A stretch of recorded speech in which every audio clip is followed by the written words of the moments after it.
Bueno, volvemos al aire y como habíamos dicho, seguimos compartiendo toda la programación de la FM Vive 98.3, 96.7 y ya tenemos a nuestro columnista de todas las semanas, Franco Venturi. Bienvenido, bueno, ¿cómo estamos? Hola Matías, buen día para vos y toda tu audiencia. Déjenme recordar que a partir de hoy, primera semana de marzo, he cambiado el día. Sí, hemos cambiado los jueves. De salida al día de los jueves, era 9:30, pero yo nunca llego por una cuestión de pacientes y demás cosas y el tráfico está acá. Entonces llegaré menos cuarto, más o menos, 10 menos cuarto, todos los jueves. Aproximadamente entonces todos los jueves, más o menos a las 10, más o menos. Sí, hoy quería hablar de la fractura de la meseta tibial o la fractura del platillo tibial. O sea, esta rama ósea se le llama de estos dos modos, se le puede hablar de meseta tibial o de platillo tibial. Déjame recordar que es en la rodilla. La rodilla hay dos grandes articulaciones, una es la femoral con la tibia que se llama femorotibial y la otra es la femororotuliana. Acá lo que más concierne es más que todo es la tibia la que se va a fracturar. La tibia está formada por un rectángulo y está unida abajo, ¿no es cierto?, por la diáfisis, por el hueso largo al medio. Y sobresalen como dos balcones, sobresalen a los costados. Y esta va a ser lo que se le llama el platillo o la meseta tibial, a este cuadrado grande. Anatómicamente, no yo, sino más los traumatólogos la dividen en tres. Hay una meseta tibial interna, una central y una externa. Esto es para después, a la hora de ver la radiografía y la TAC, para ver cómo operamos y ponernos de acuerdo con la jerga, con las palabras, ¿viste? Para tener una palabra, una jerga única, ¿no es cierto? Para que todos hablemos el mismo idioma, digamos, y todos conozcamos lo mismo. Normalmente hay dos tipos de fracturas, están las de alta energía y las de baja energía. Las de baja energía se dan en personas ancianas, personas que tienen osteoporosis, o sea que le falta mineralización ósea, no tienen tanto hueso, se vuelven más frágiles y caminando o con un golpe, bajando un cordón o agachándose o haciendo algo muy, muy suave, muy leve, se suelen fracturar. La fractura de este tipo generalmente, como son gente que tiene otros problemas porque son gente grande, generalmente mujeres, no suelen ser operables. ¿Por qué? Por el riesgo de la operación en sí, ¿no es cierto? Que de la anestesia, la edad que tienen. Y por otro lado, porque después esta operación, al haber osteoporosis, después no suelda bien, y los tornillos y clavos que ponen una placa en realidad, no suelda bien. Y después por otro tenemos los de alta energía, que se da, como vos me contabas de tu padre, que se da en la mayoría en gente joven, entre 30 y 40 años, pero la edad media, más o menos la mitad de las fracturas de tibia se da a los 50 años. Más o menos bien. La edad de tu papi. Es más o menos la epidemiología. Las fracturas del platillo es el 1% de todas las fracturas que tiene el cuerpo humano. El 1% es en el platillo tibial. Se dan más en mujeres. Las mujeres que se fracturan generalmente son ancianas, son de 60 para arriba, provocado por la osteoporosis. Y en el caso de los hombres generalmente se da, como dije antes, entre 30, 40, 50 años. Las causas que lo provocan, en el caso de los jóvenes, en el caso de los hombres, generalmente un accidente vial, y el accidente vehicular generalmente predilecto es la moto, caída en la moto. En el caso de la ciudad de Las Varillas, mi casística, que no es amplia, no es vasta, y ni tampoco quiere decir que sea eso solo, de los últimos 4 o 5 que yo he atendido, el 95% moto, perro, choque, caída. Y las calles también en la Nerada. Exactamente. Generalmente esa es la dinámica. Se cae la persona, no alcanza a sacar o poner bien el pie en el piso y nada por el estilo, y cae con la rodilla o en valgo o directamente con la rodilla y se provoca la fractura. No es el único modo de fracturarse. Se da también cuando vos cruzás la calle, un auto te choca. Sí. Y el paragolpe está justo a la altura de ¿qué? De nuestra rodilla, de nuestro platillo tibial. Bueno, eso también puede estar provocado. Y también se da en algunos deportes o en algunas veces en el deporte puede haber alguna fractura, sobre todo provocado por la intensidad del deporte y un mal impacto. Sí, un mal movimiento generalmente. Bueno. Generalmente se fracturan solos generalmente. ¿Qué es lo que sucede? Lo normal, bueno, cuando hay un golpe, hay un compromiso, hay una fuerza externa que supera la resistencia que tiene el hueso. Por otro lado, si no, puede ser porque en la caída de la moto querés poner el pie y la moto más la inercia más el peso te vence y lo que hace es que se abra la rodilla, digamos, ¿no es cierto? Y sobre todo el hueso, en ese lugar se abra. En otros lados hay que se llama compresión axial, o sea, en el caso de las personas ancianas hay una compresión hacia abajo, ¿no es cierto?, del hueso, lo que hace que al estar falto de mineral ceda y se hunda el platillo, se fracture uno de los platillos, generalmente el interno. Y bueno, y por otro lado a veces está el trauma directo, que es el que hablábamos, esto de que producto de un auto que te entra y vos estás caminando y te pega justo en las piernas. Obviamente, y además está decir que a la hora de la clínica, cuando se produce esto, el dolor es bastante considerable y bastante grande, por no decir que la persona está gritando que le duele. Claro, es una fractura, ¿no? Grande, grosa. Generalmente lo que sucede es que se hincha la rodilla, se pierden los relieves óseos, ¿no es cierto? Se le llama rodilla globulosa, se vuelve un globo, provocado por la gran hinchazón, respuesta que hace el cerebro a defender esto, para que no siga, y bueno, hay toda una deformidad de la rodilla, obviamente que no puede caminar la persona, no puede pisar, generalmente requiere la asistencia de emergencias en calle o ser transportado en un vehículo sin pisar, digamos, yendo con una sola pierna, como quien dice. Y después, bueno, dependiendo, hay distintos tipos de fracturas, que ya voy a hablar de acuerdo a la clasificación de Schalker. Hay distintas clasificaciones, está también la de Kancia y otra más, pero elegí esta porque es la más sencilla de explicar y es cuando uno ve la radiografía lo que más fácil ve. Puede haber un acortamiento, cuando vos lo palpás está súper hinchado, caliente, tumefacto, y lo más importante en un primer momento, bueno, es poner que la rodilla no se mueva, en una primera instancia inmovilizar, digamos, si se puede. Y la segunda, en el caso que lleguemos nosotros, que somos personal sanitario, ver si no hay ninguna lesión ni nerviosa del nervio del ciático popliteo, generalmente el externo que después rodea el malleolo, ni ninguna lesión arterial, porque por allí pasan arterias importantes, y que este hueso no corte o seccione alguna arteria. Si no sucede eso, no va a ser tan dramático ni tan grave, pero sí va a ser muy doloroso. En personas jóvenes, una gran mayoría va a cirugía, y en personas adultas y grandes con osteoporosis, una gran mayoría el tratamiento es conservador. Tiene que ver también con la cantidad de movilidad que esa persona va a tener en un futuro, ¿no es cierto? Un joven va a tener mucha movilidad, va a tener que hacer muchas cosas, va a tener que trabajar. Un anciano de 70, 80 años, la movilización es más, o sus actividades de la vida diaria son más reducidas, y entonces, bueno, con el conservador y sin arriesgar a una cirugía, puede andar. Sí, lo que tiene esta fractura, que puede ir con lesiones asociadas, puede haber lesiones meniscales, van de entre un 10 a un 50% de fracturas van acompañadas de lesiones meniscales, lesiones ligamentarias va de un 10 a un 30. Por la cercanía, tal vez. Está arriba, los meniscos están arriba del platillo. Y bueno, hay que ver todo esto, que también puede derivar en una complicación futura, muy a futuro, puede ser una artrosis. Dependiendo de qué se fractura, cómo se fractura y después cómo los doctores logran corregirla. Generalmente logran corregirla bastante bien. Hoy hay muy buenas técnicas de imagen, se reúnen antes, evalúan el caso, lo ven y ven cómo es la mejor manera de corregir para que quede bien alineado. Si queda bien alineado, va a seguir funcionando muy bien. Como te decía, está la clasificación del Schalter. Hay tipo 1, 2 y 3, que es cuando hay un hundimiento que se da en personas ancianas, que se hunde el platillo, se baja, se va hacia abajo, o se fractura solamente la meseta interna. Generalmente son esas, y las tipo 4, 5 y 6 no me voy a poner a detener con cada una. Hay una que es condilia, la otra es bicondilia, o sea, los dos cóndilos se rompen, sí. Y hay otra que se rompe las tres cosas, se fracturan las tres cosas inclusive abajo. Esa es la tipo 6.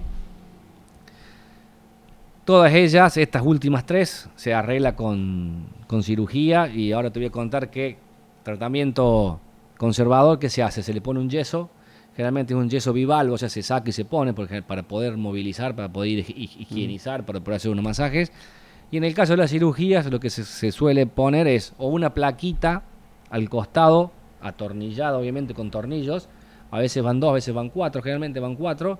Y en el caso de las bicondillas, que se rompe 2 cosas o se fractura abajo a donde va la diáfisis, se ponen 2 plaquitas, una a la derecha, una a la izquierda, como reconstruyendo este cóndilo que se desarmó, lo vuelven a armar, ¿no es cierto?, a los costados para que quede este cuadradito, quede de vuelta bien formadito. Y sí, lo atornillan con distintas cantidades de tornillos, dependiendo también de dónde se ha fracturado y cómo. Los tornillos no es lo más importante, sino que estas chapitas que van a los costados, ¿no es cierto?, van a reforzar y a terminar de rearmar el cóndilo. Después, una vez que se forma el callo óseo, el cuerpo y el cerebro se va a encargar de corregir todo lo que sobra, lo que falte, lo que está de más. Lo importante es que arriba la meseta, ¿no es cierto?, donde están, donde se van a articular los cóndilos femorales, lo importante es que eso quede bien armado, los meñicos estén bien y la meseta tibial, que ahí se insertan los ligamentos cruzados, también esté bien formada y bien direccionada. ¿Esto por qué? Para que después no genere incongruencias y se desgaste más rápido la articulación de la rodilla y lleve a una artrosis. Sobre todo si son pacientes de 30 años, de 40 años, que tienen mucho por delante. A la hora del diagnóstico, bueno, apenas llegás, ves que está hinchada, que le pasa esto, que le pasa aquello, vas a decir que hay una fractura de la tibia, de la meseta tibial. Lo que se hace es radiografía frente y perfil para ver de qué modo está fracturado, y después se puede hacer un TAC 3D, un TAC común, se puede hacer resonancia nuclear magnética. En el caso de estas dos últimas, los doctores las realizan, los traumatólogos, para después evaluar el caso en comisión y ver qué es lo mejor. Bien. Discuten, digamos, no, le ponemos la placa, le ponemos 2 placas, una placa y 2 tornillos, no, le hacemos tal cosa solo. Discuten qué es lo mejor para ese caso, teniendo estas cosas. Últimamente estamos usando mucho esta tomografía en 3D porque te da tridimensionalmente cómo está quebrado y qué es lo mejor y el abordaje de dónde. Hay 3 formas de abordar, de cortar, digamos, el abordaje significa por dónde van a cortar para entrar. Y bueno, de acuerdo a los tipos de fracturas y qué cosas y qué van a hacer, entran de un lado o del otro, o es mejor un lado o mejor el otro. A la hora del tratamiento, lo que vamos a tratar es que, bueno, el doctor lo que va a tratar de hacer es que la articulación esté estable y esté alineado. Y después, bueno, que haya movimiento, que sea indolor en el futuro, o sea, que la rodilla no quede dolorida, y tratar de reducir al máximo lo que puedan las complicaciones. Entre ellas, la primera va a ser la infección, porque te van a cortar, te van a poner unos elementos de osteosíntesis, y que lo que queremos es que no haya ninguna infección ni nada por el estilo. En el tratamiento conservador, como decía antes, bueno, viene la tracción con pesos, pero se usa poco. Normalmente lo que se usa, yeso. Bien. Se enyesa la persona, se pone en cama, y ahí empezamos a actuar nosotros con una movilización rápida y una rehabilitación rápida y precoz. ¿Por qué? Generalmente son personas grandes, ancianas, que van a perder rápidamente la fuerza, y lo que queremos es eso, que no pierda la fuerza, que la cama no le chupe toda la energía y todos los músculos. ¿Para qué? Para que se vuelva a parar, para que se siente, para que se movilice, para que siga estando activa todo lo que más puedas. Obviamente que vamos a empezar entrenando el cuádriceps, le vamos a hacer unas contracciones isométricas, o sea, sin mover, vamos a pedirle que haga fuerza. Bien. El cuádriceps es el músculo más importante de la rodilla, y vamos a querer, pero como se le va a hinchar el tobillo, se le va a hinchar la pantorrilla, vamos a empezar a movilizar el tobillo, a mover mucho tobillo, dedos, para tratar de bombear un poco de sangre para que no se hinche. Vamos a respetar el tiempo que el doctor nos va a decir que necesitamos tener el yeso, que generalmente son unas 6 semanas, unos 45 días más o menos, dependiendo de la persona, dependiendo cómo osifica, cómo hace el callo óseo, si lo hace rápido, si no, si demora más. Más o menos ponerle 45, 60 días. Y después de allí sí ya vamos a empezar a mover la rodilla en flexo-extensión, a tratar de que se mueva. ¿Y tiene mucho dolor esa rehabilitación? Bastante. Claro, tiene que ver porque queda el miembro todo el tiempo parado. Por un lado, y por el otro una articulación muy sensible, que tiene muchos sensores, porque es la articulación bisagra del miembro inferior. Entonces es una articulación que es muy importante para nosotros, para lo que es estabilidad y para poder tener la locomoción. Entonces, bueno, es una articulación que tiene muchos sensores, entonces va a ser bastante sensible y sí, va a generar bastante dolor. Lo que sí tiene es que, si bien genera dolor, es un dolor que es bastante soportable, no digamos que sea súper placentero, pero se sobrelleva. Bien. Y se deja doblar. En el caso de las personas mayores, lo que vamos a intentar es llegar hasta 100 grados más o menos de que se flexione, y no vamos a querer superar eso. ¿Por qué? Porque le vamos a seguir haciendo doler para que después no use mucho esos últimos grados. No sé si me explico. Sí. Vamos a tratar de ahorrarle un poco de sufrimiento. En las personas jóvenes sí vamos a tratar de llevarlo a lo máximo que puedan, porque en el caso que quiera hacer deporte, que quiera hacer otras actividades, desde las laborales, pasando por todas las demás, vamos a querer tratar de que quede lo que más se doble posible. A partir de allí, de que también si lo operan, si el tratamiento es quirúrgico, la primera cosa que va a hacer el doctor también es rehabilitación precoz. ¿Con qué vamos a empezar? De vuelta con las contracciones isométricas del cuádriceps, son muy importantes para mantener este cuádriceps activo. Después, como no va a tener yeso ni nada, vamos a tratar de mover la rótula para que no se adhiera, para que no se pegue, para que eso después no cause dolor, ¿no es cierto? Porque después la rótula, si se llega a adherir, causa mucho dolor y mucha dificultad para doblar la rodilla, ¿no es cierto? Y mucho dolor. Entonces, bueno, la vamos a mantener móvil. Yo le voy a enseñar al paciente a que lo mantenga móvil, porque voy a querer que lo haga 3, 4, 5, 10 veces por día, de acuerdo a cada paciente, a cada persona, pero generalmente, como tienen todo el tiempo del mundo, porque no pueden trabajar, no pueden hacer nada, a veces tienen que estar solamente en la cama, lo realizan. Y dentro de lo posible, una vez que ha sido operado, que le han puesto todas las osteosíntesis, empezar a doblarla, despacito, de 1 grado, de a 2 grados, de a 5 grados, tratando de que duela lo menos posible. También vamos a seguir haciendo círculos con el tobillo, flexo extensión de tobillo, flexo extensión de dedos. Si se puede, porque no tiene venda, ni vendaje, ni nada, le vamos a hacer un masajito, un masaje drenante del miembro, ¿no es cierto? Y un masaje estimulante de cuádriceps. Todo esto sí, porque muchas veces los doctores los primeros 15 días, suelen poner vendas o vendajes por una cuestión de las heridas por un lado, y por otro lado, para que no haya ninguna trombosis, ponen las venas, el vendaje elástico para varices. Entonces muchas veces no quieren que lo retire por precaución, y bueno, se espera hasta que venga retirado, y a partir de ahí empezamos con lo otro. Si el paciente puede, pierna en alto también, para que reduzca la hinchazón de la pierna, y tratar de que empiece a mover todo lo que pueda. Al principio el paciente no va a poder levantar la pierna, vamos a tratar de hacer ejercicio hasta que logre levantar toda la pierna derecha sin doblarla. ¿Para qué? Para que se gire despacito y logre bajar las piernas de la cama, digamos, las rodillas de la cama, y lo doble lo que pueda. Al principio la va a doblar poquito, a la medida de rehabilitación día sobre día, va a ir ganando un poquito de flexión, hasta que después va a poder doblarla y apoyarla en el piso. No va a poder pisar, la carga va a estar reducida a cero las primeras 6 semanas más o menos, estamos hablando de unos 45, 50 días. No va a poder cargar. Esto es debido a que estamos esperando que el cerebro envíe todos los osteoblastos para que formen el callo óseo, para que esto se una, para que no se vuelva a abrir todo, digamos. Y a partir de la séptima semana, el doctor ya te va a dejar pisar algo. Pero sí, antes, si la persona es joven, le vamos a entrenar la parte de miembro superior, a que haga fuerza, a que tenga un par de muletas o un andador, dependiendo los casos y lo que consigan. Mejor son las muletas si sos joven, y tratar de empezar a movilizarse. Al principio lograr llegar hasta el baño, o sea, primero salir de la cama, dar una vuelta a la cama, y después tratar de llegar hasta el baño para hacer las necesidades y volver.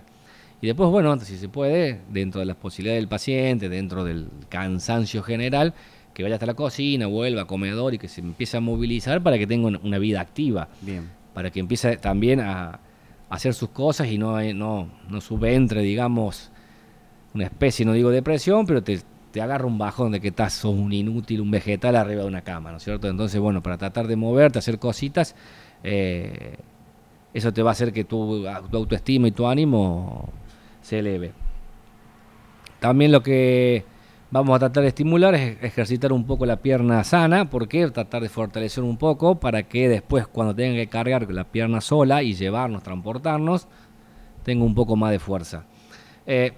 Esto es básicamente lo que hacemos al principio. Después empezamos a trabajar el cuádriceps. Una vez que doblamos un poquito, empezamos a trabajar isotónico de cuádriceps. ¿Para qué? Para que el cuádriceps gane y tratar de ganar la extensión. Y el paciente sienta, la persona siente que la rodilla ya está libre y que la rodilla va a quedar como era antes. Las personas siempre se preguntan... ¿Hay algo de psicológico también después? No. ¿De miedo? No. No, con el tiempo no.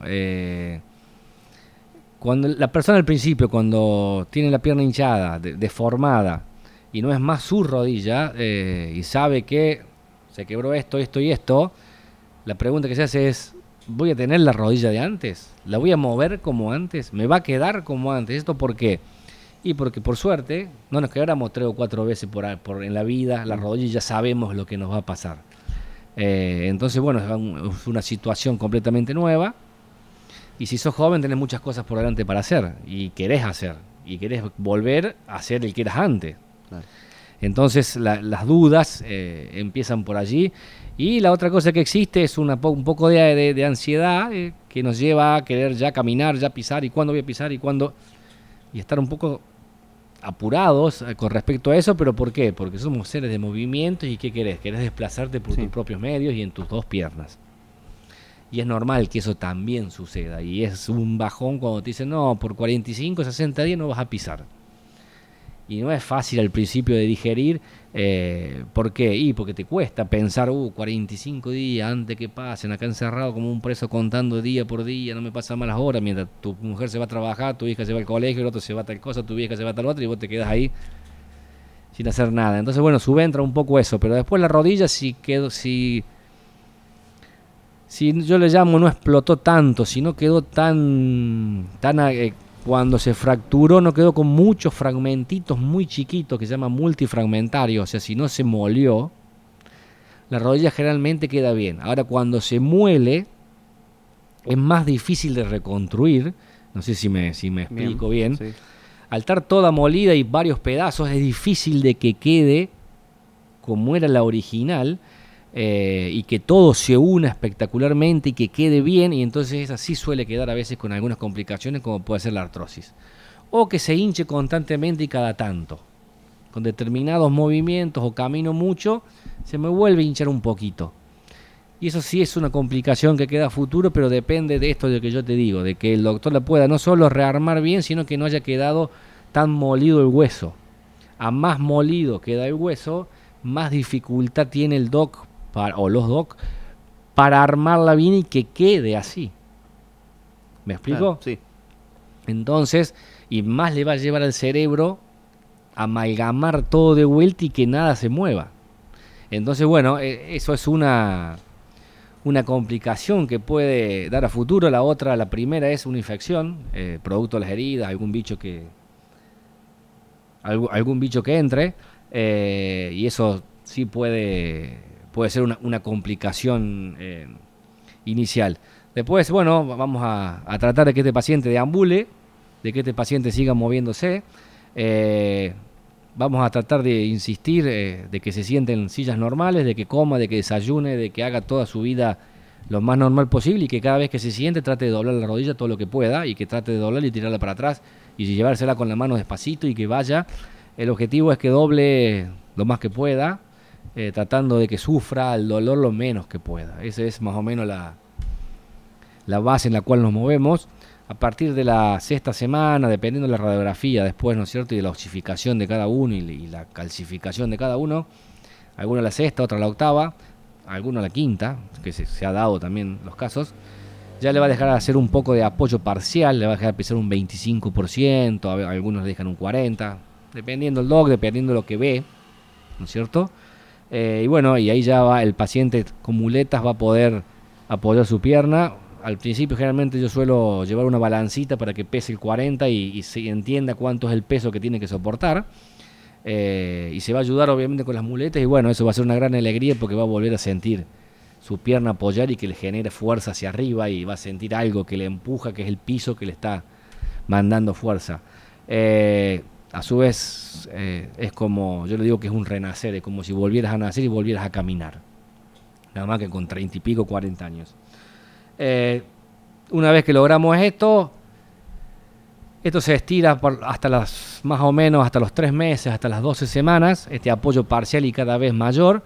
Para más o menos las 10, 12, 14 semanas retiramos muletas, el doc da el apoyo total, sin elementos de ayuda, y ahí la persona vuelve a pisar. Al principio se renguea, ¿no es cierto? ¿Por qué? Porque la carga es dificultosa, porque a lo mejor no hay toda la fuerza que se necesita, pero fundamentalmente, que es lo que vos hablabas, no hay confianza.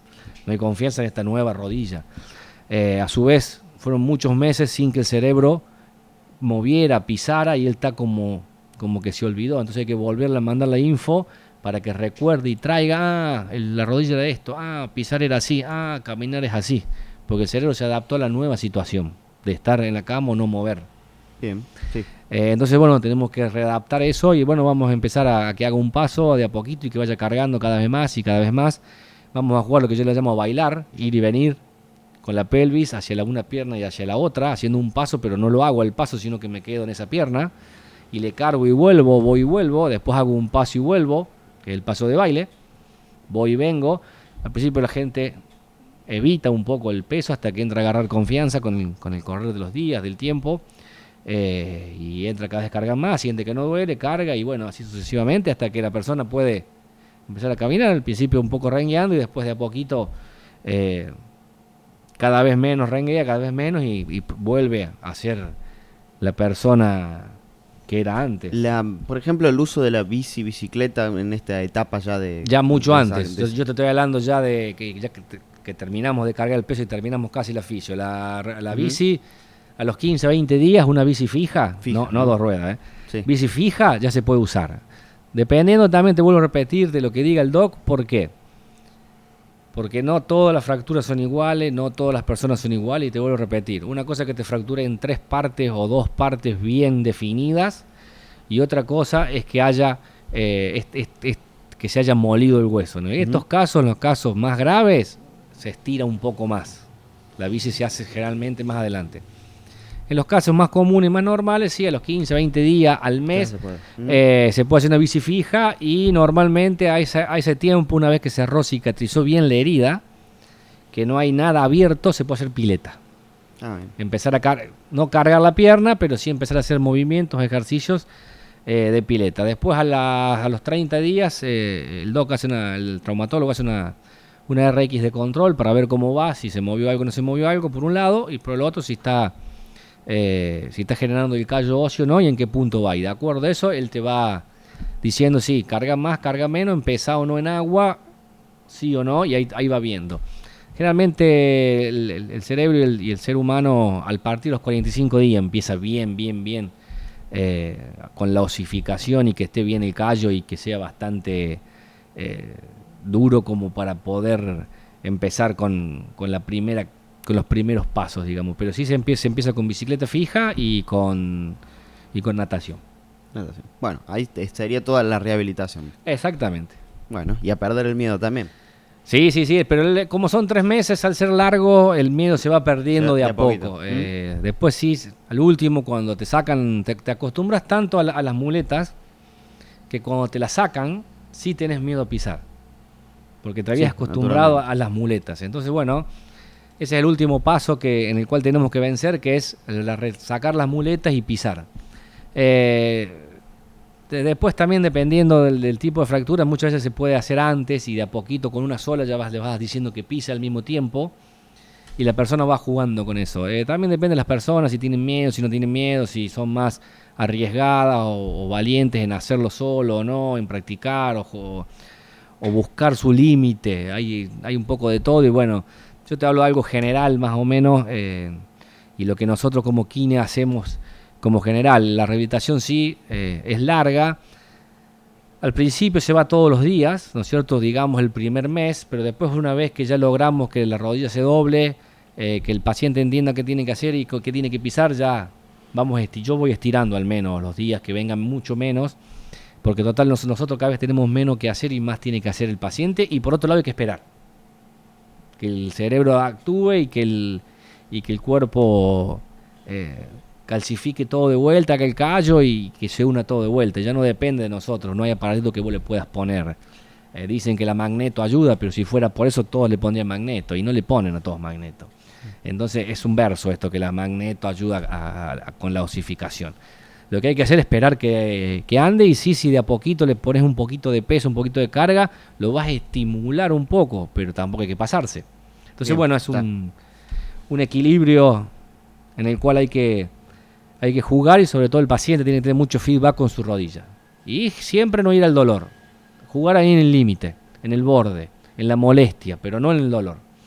El miedo mayor del paciente, ¿cuál es?